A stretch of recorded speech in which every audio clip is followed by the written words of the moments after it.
നേമത്ത് ബി.ജെ.പി. സ്ഥാനാർത്ഥി രാജീവ് ചന്ദ്രശേഖറുടെ നാമനിർദ്ദേശ പത്രിക സ്വീകരിച്ചു. സത്യവാങ്മൂലത്തിൽ സ്വത്തുവിവരം മറച്ചുവെച്ചെന്നായിരുന്നു യു.ഡി.എഫ്. സ്ഥാനാർത്ഥി കെ.എസ്. ശബരിനാഥന്റെ പരാതി. വി അരുൺ ഏറ്റവും പുതിയ വിവരങ്ങളുമായി ചേരുകയാണ്. ഇപ്പോൾ ബി.ജെ.പി. നേതാക്കൾ മാധ്യമങ്ങളെ കാണുകയാണ്. അതിലേക്ക് സന്തോഷ്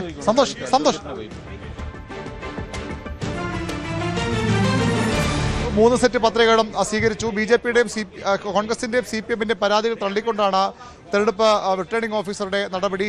കെ ശബരിനാഥൻ യു.ഡി.എഫ്. സ്ഥാനാർത്ഥി ശബരിനാഥനാണ് ഈ പരാതിയുമായി രംഗത്ത് വന്നത്. ഇന്നലത്തെ അദ്ദേഹം ആരോപിച്ചിരുന്നു രാജീവ് ചന്ദ്രശേഖർ 200 കോടിയുടെ സ്വത്ത് വിവരം മറച്ചുവെച്ചു. ഇത് തെരഞ്ഞെടുപ്പ് ചട്ട ലംഘനമാണ്. ഇത് നാമനിർദ്ദേശ പത്രികയ്ക്കൊപ്പം നൽകുന്ന ഫോം 26-ലെ സത്യവാങ്മൂലത്തിന്റെ ലംഘനമാണ്. അതുകൊണ്ട് തന്നെ പത്രിക തള്ളണമെന്നായിരുന്നു ആവശ്യം. ഇന്ന് നാമനിർദ്ദേശ പത്രികയുടെ സൂക്ഷ്മപരിശോധനാ വേളയിലും അതേ നിലപാട് ശബരിനാഥൻ മുന്നോട്ട് വച്ചു. ശബരിനാഥൻ അഭിഭാഷകരും ആ നിലപാട് തന്നെയാണ് സ്വീകരിച്ചത്. CPM-ഉം പത്രിക തള്ളണമെന്ന ആവശ്യം ഈ സൂക്ഷ്മപരിശോധന വേളയിൽ ഉന്നയിച്ചു. ഏതായാലും അത് തള്ളാനുള്ള തീരുമാനമല്ല, പകരം ആ പത്രിക സ്വീകരിക്കുകയാണ് റിട്ടേണിംഗ് ഓഫീസർ ചെയ്തത്. വേണമെങ്കിൽ അവർക്ക് കോടതിയിൽ പോകാമെന്ന നിലപാടാണ് ഇപ്പോൾ പുറത്തു വരുന്നത്. കോൺഗ്രസ് ഇതിനെതിരെ കോടതിയിൽ പോയേക്കും. 200 കോടിയിൽ പരം രൂപയുടെ സ്വത്ത് ലോക്സഭാ തെരഞ്ഞെടുപ്പിലെ ലോക്സഭാ തെരഞ്ഞെടുപ്പ് മത്സരിക്കുമ്പോൾ സത്യവാങ്മൂലത്തിൽ രാജീവ് ചന്ദ്രശേഖർ കാണിച്ചിരുന്നു. എന്നാൽ നിയമസഭാ തെരഞ്ഞെടുപ്പിൽ നേമത്ത് മത്സരിക്കാൻ ഇപ്പോൾ സമർപ്പിച്ച സത്യവാങ്മൂലത്തിൽ ആ വിവരം മറച്ചുവെച്ചു. അത് ബോധപൂർവമാണ് എന്ന ആരോപണമാണ് ഉന്നയിക്കപ്പെട്ടത്. നേരത്തെ രാജീവ് ചന്ദ്രശേഖർ തന്നെ ഇതിൽ വിശദീകരണം നൽകിയിരുന്നു.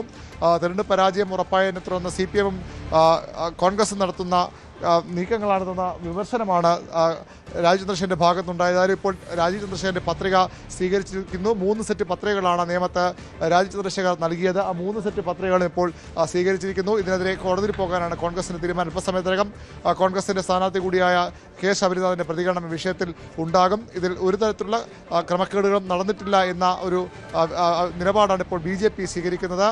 സ്വാഭാവികമായും ഇത്തരം പരാതികൾ വരുമ്പോൾ അത് തെരഞ്ഞെടുപ്പ് കേസുകളായി പോകുന്നതിനപ്പുറത്തേക്കുള്ള യാതൊരു പ്രാധാന്യവും ഇതിനില്ല.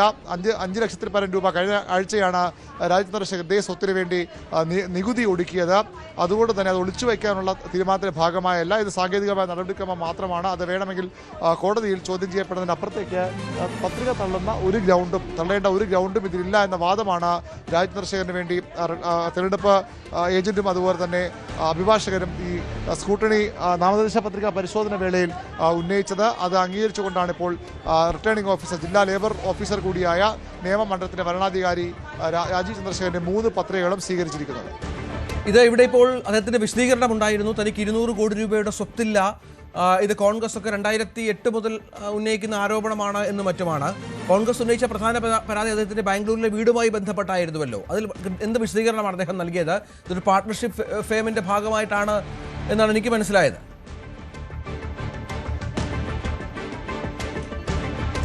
അത്തരം ഒരു തരത്തിലുള്ള സ്വത്ത് വിവരവും മറച്ചു വച്ചിട്ടില്ല എന്നാണ് രാജീവ് ചന്ദ്രശേഖരന്റെ പ്രധാന നിലപാട്.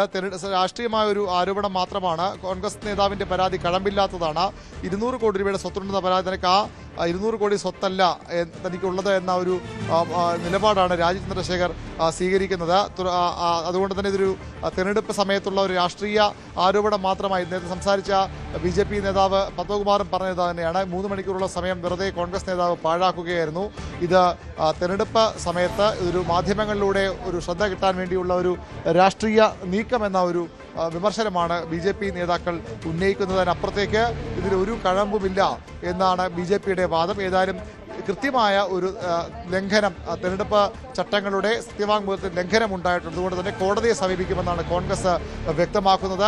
കൃത്യമായ തെരഞ്ഞെടുപ്പ് കേസായി നിലനിൽക്കുന്ന ഗ്രൗണ്ടുകളുള്ള കേസാണ്. മാത്രവുമല്ല ഈ ഫോം 26 തെറ്റായ രേഖകൾ, തെറ്റായ സത്യവാങ്മൂലം നൽകി അതുതന്നെ തെരഞ്ഞെടുപ്പ് നാമനിർദ്ദേശ പത്രിക തള്ളാനുള്ള കൃത്യമായ ഗ്രൗണ്ട് അതിലുണ്ട്. പക്ഷേ എന്തുകൊണ്ടാണ് തെരഞ്ഞെടുപ്പ് റിട്ടേണിംഗ് ഓഫീസർ നിലപാട് സ്വീകരിച്ചതെന്ന് വ്യക്തമല്ല എന്ന് കോൺഗ്രസ് പറയുന്നു. ഏതായാലും ഇതൊരു തെരഞ്ഞെടുപ്പ് കേസായി മാറും. രാജീവ് ചന്ദ്രശേഖരനെ മത്സരിക്കാം. അദ്ദേഹത്തിന്റെ 3 സെറ്റ് പത്രികകളും തെരഞ്ഞെടുപ്പ് റിട്ടേണിംഗ് ഓഫീസർ സ്വീകരിച്ചിരിക്കുന്നു. അല്ലെങ്കിൽ അത് തള്ളിപ്പോയെങ്കിൽ വലിയൊരു രാഷ്ട്രീയ തിരിച്ചടി ബി.ജെ.പിക്ക് ഉണ്ടാകുമായിരുന്ന സംഭവമാണ്. കാരണം ബി.ജെ.പി ഏറ്റവും അധികം പ്രതീക്ഷയോട് കൂടി കാണുന്ന മണ്ഡലമാണ്. ബി.ജെ.പിയുടെ സംസ്ഥാന അധ്യക്ഷൻ മത്സരിക്കുന്ന മണ്ഡലമാണ്. നേരത്തെ താമര വിരിഞ്ഞ മണ്ഡലം കൂടിയാണ് നേമം. അവിടുത്തെ സ്ഥാനാർത്ഥിയുടെ പത്രിക തള്ളിപ്പോകുന്ന സാഹചര്യം ഉണ്ടായെങ്കിൽ ബി.ജെ.പിക്ക് രാഷ്ട്രീയ തിരിച്ചടിയായിരുന്നു. പക്ഷേ ഇപ്പോൾ ബി.ജെ.പിയുടെ നിലപാടാണ് ശരിയെന്ന് തൽക്കാലത്തേക്കെങ്കിലും തെരഞ്ഞെടുപ്പ് കമ്മീഷൻ, അതായത് റിട്ടേണിംഗ് ഓഫീസർ സ്ഥിരീകരിച്ചിരിക്കുന്നു. ഈ പരാതിക്കാർക്ക് കോടതിയെ സമീപിക്കാമെന്നാണ് ഇപ്പോൾ തെരഞ്ഞെടുപ്പ് കമ്മീഷന്റെ നിലപാട്. സ്വാഭാവികമായും നേരത്തെ തന്നെ ശബരിനാഥൻ ഉൾപ്പെടെയുള്ളവർ വ്യക്തമാക്കിയിരുന്നു. ഇത് സ്വീകരിച്ചില്ലെങ്കിൽ ഇത് കോടതിയിൽ പോകും. പ്രധാനമായും ശബരിനാഥനും അദ്ദേഹത്തിന്റെ അഭിഭാഷകനും ഒക്കെ വാദിച്ചത് 2024 തിരുവനന്തപുരം ലോക്സഭാ മണ്ഡലത്തിൽ രാജീവ് ചന്ദ്രശേഖർ മത്സരിച്ചിരുന്നു. അന്ന് നൽകിയ സത്യവാങ്മൂലത്തിൽ ഈ സ്വത്തിന്റെ വിവരം വളരെ കൃത്യമായി തന്നെ രേഖപ്പെടുത്തിയിരുന്നു. പക്ഷേ പിന്നീട് ഈ നിയമസഭാ തെരഞ്ഞെടുപ്പിന്റെ പത്രികാ സമർപ്പണത്തിലാകുമ്പോൾ ആ വിവരം മറച്ചുവെച്ചു. ഇത് ബോധപൂർവമായ ഇത്തരത്തിൽ സ്വത്ത് വിവരം മറച്ചുവെച്ചാൽ അത് പത്രിക തള്ളുന്നതിനുള്ള കൃത്യമായ ഗ്രൗണ്ടായി മാറുമെന്ന വാദമാണ് ശബരിനാഥനും അദ്ദേഹത്തിന്റെ അഭിഭാഷകൻ മൃദുൽ ഉൾപ്പെടെയുള്ളവർ മുന്നോട്ട് വച്ചത്. എന്നാൽ ആ വാദം റിട്ടേണിംഗ് ഓഫീസർ അംഗീകരിച്ചില്ല. പത്രിക സ്വീകരിക്കുകയാണ് ചെയ്തത്. ഇതിനൊരു തെരഞ്ഞെടുപ്പ് കേസായി മാറും. അതോടുകൂടി രാജീവ് ചന്ദ്രശേഖർ സ്വാഭാവികമായും തെരഞ്ഞെടുപ്പിൽ മത്സരിക്കാം. അദ്ദേഹത്തിന് 3 സെറ്റ് പത്രികകളും സ്വീകരിക്കുകയാണ് റിട്ടേണിംഗ് ഓഫീസർ ചെയ്തിരിക്കുന്നത്. തീർച്ചയായും അതാണ് സാഹചര്യം. വിവരം മറച്ചുവെച്ചുവെന്ന ആരോപണം തെറ്റെന്നാണ് BJPയുടെ സംസ്ഥാന അധ്യക്ഷനും നേമത്തെ സ്ഥാനാർത്ഥിയുമായ രാജീവ് ചന്ദ്രശേഖർ പറഞ്ഞത്. സ്വത്ത് സമ്പാദനത്തിൽ കോൺഗ്രസിന് പരാതിയുണ്ടെങ്കിൽ നേരിട്ട് വരാം. തനിക്ക് 200 കോടിയുടെ സ്വത്തില്ല, കോൺഗ്രസിന്റേത് വിഡ്ഢിത്തരമെന്നും അദ്ദേഹം പറഞ്ഞു. കൂടുതൽ വാർത്തകൾക്ക് news 18 Keralam YouTube channel subscribe ചെയ്യുക.